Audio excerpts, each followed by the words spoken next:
Pri akýchkoľvek voľbách, tak jedna taká tematizácia, ktorá je možná, tak je, že voľby sú pohľadom na uplynulé obdobie. To znamená, že sú akýmsi ľudovým hlasovaním o tom, akým spôsobom naplňal ten terajší prezident alebo ústavný činiteľ svoj mandát. Iný pohľad zase hovorí, že by mali byť alebo mohli by byť voľby istým pohľadom do budúcnosti a mali by vyjadrovať očakávania spoločnosti, ktoré ten, ktorý kandidát alebo kandidátka najlepšie v tej chvíli vystihujú. Čo si myslíte, o čom budú terajšie voľby? Ja viem, že sme týždeň pred nimi, ale predsa len otázka. Po druhé, keď tak rozmýšľam veľmi stručne a veľmi zjednodušene o adjektívach, ktoré by mala spĺňať prezident alebo prezidentka, tak mi napadajú také 4D jednoduché. Prvé je, mal by to byť človek demokratický. Demokratický v tom, že by mal byť zosobnením hodnôt, ktoré táto spoločnosť vyznáva, od slobody cez demokraciu až po slobodný trh, voľný trh. Po druhé, mal by to byť človek, ktorý je dôsledný. To znamená, v jeho konaní by sa nemal by sa prejavovať rozpor medzi proklamovanými hodnotami a spôsobom, akým koná. Po tretie, mal by to byť človek, ktorý by bol pre krajinu dôstojný. Človek, keď to zjednoduším, ktorý sa s rovnakou ľahkosťou pohybuje v hornom výplachu a ktorý sa s rovnakou ľahkosťou pohybuje v Bruseli alebo vo Washingtone. Po štvrté, mal by to byť človek dynamický a tu pod tou dynamikou nemám na mysli iba jeho fyzické alebo mentálne danosti, ale predovšetkým jeho schopnosť vstupovať do politického života a formovať politický dialog. Keby ste sa vy pozreli takto veľmi krátko 3-4 slovami na prezidenta alebo prezidentských kandidátov, aké by to boli tie 3, 4, 5 slov, ktorými by ste ho charakterizovali.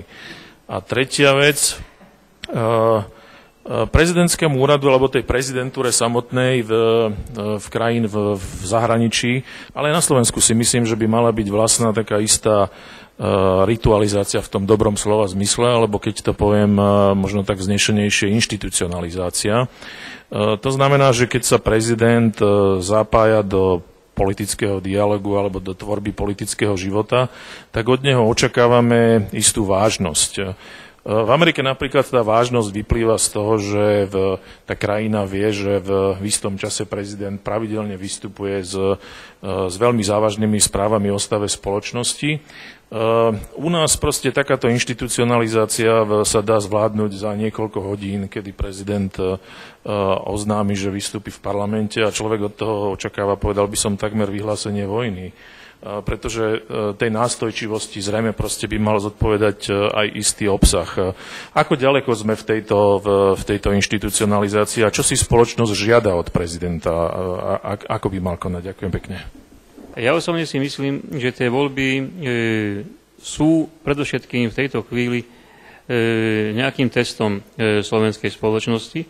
A síce v tom zmysle, či tá spoločnosť si už uvedomuje, že potrebujeme určitú zmenu, alebo si to neuvedomuje. Myslím si, že ten test tá spoločnosť má pred sebou. Nechcem predpovedať, ako skončí.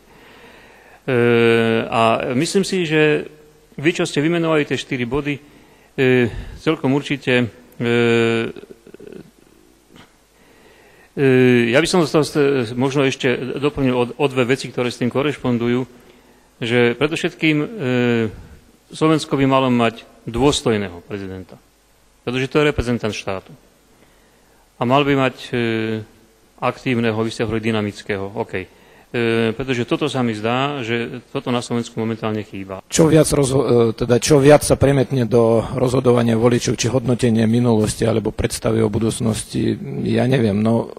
Ja mám pocit, že pre mnohých voličov, a tu už aj zaznelo, že ľudia, ktorým záleží na vývoji slovenskej štátnosti, na ústavnosti a tak ďalej, jednoducho prehľadajú niektoré prehrešky sme súčasného prezidenta voči ústavnosti.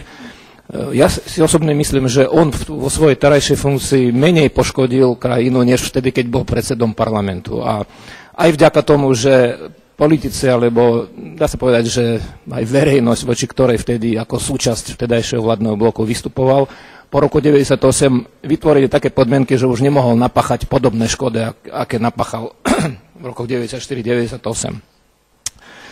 Takže ja by som bol rád, keby naozaj sme mali dôstojného prezidenta, alebo možno prezidentku, aby sme sa nemuseli zaoberať práve týmito reziduami minulosti, ale či naozaj slovenské občania to takto pociťujú. Možno jednoducho nespájajú vo svojich predstavách o budúcnosti Slovenska presne to, čo sa to odohrávalo pred 10 rokmi.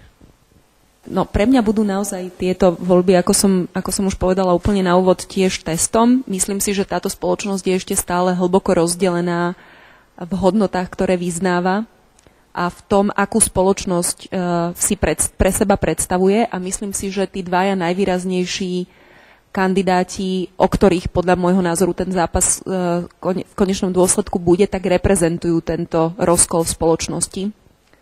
A súhlasím úplne s tým, že víťazstvo jedného alebo druhého bude v mnohom napovedať, ktorá tendencia v spoločnosti prevláda. A tá druhá otázka, ja by som chcela veľmi prezidenta alebo prezidentku, ktorý nebude súčasťou mocenského boja, ktorý nebude politickou bábkou a nebude sa správať podľa zákonitosti politiky, tak ako ju poznáme na Slovensku, ktorý alebo ktorá bude výraznou osobnosťou schopný priniesť vlastné hodnoty a vytvoriť veľký neformálny tlak na to, aby možno pôsobila aj ako mediátor medzi týmito jednotlivými skupinami spoločnosti a rozvíjala dialóg o hodnotách, a ktorá by bola zásadová v rozhodnutiach a v obhajobe hodnôt, na ktoré by táto spoločnosť mala klásť dôraz.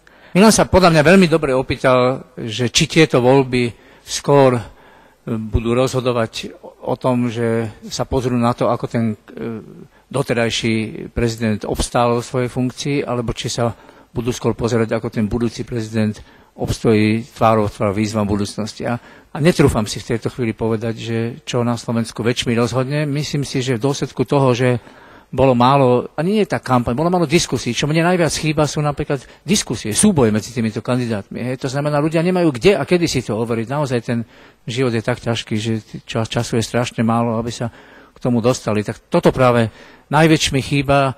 Netrúfam si povedať, že ako sa to na tú poslednú chvíľu uloží v hlavách voličov a voličiek, ktorí teda prídu alebo neprídu k tým voľbám, a či teda sa skôr budú pozerať na to heslo, ktoré vidíme dnes na plagátoch, to znamená skúsenosť a stabilita, ako propaguje strana Smer prezidenta Gašparoviča, alebo či sa to bude skôr pozerať do budúcnosti. Tak ja si myslím, že nemôžeme zabúdať na to, že Ivan Gašparovič neobstal. Neobstal v kľúčových skúškach slovenskej demokracie, naopak stál na strane tých, ktorí tú demokraciu porušovali a spolu zapričinil to, že sa Slovensko dostalo teda naozaj úplne na okraj tých kandidátskych krajín a spolu zapričinil možné vyradenie Slovenska z integrácie. Navyše nemá samozrejme kontinuitu v tomto správaní, pretože to niekoľkokrát porušil a otočil a tak ďalej. Tak tu, myslím si, že takým výrazným protikandidátom voči nemu je František Mikloško. Človek, ktorý má jednak prednovembrovú minulosť, pevne hodnotovo zakotvenú. Je to aj človek a muž, alebo jeden z mužov novembra.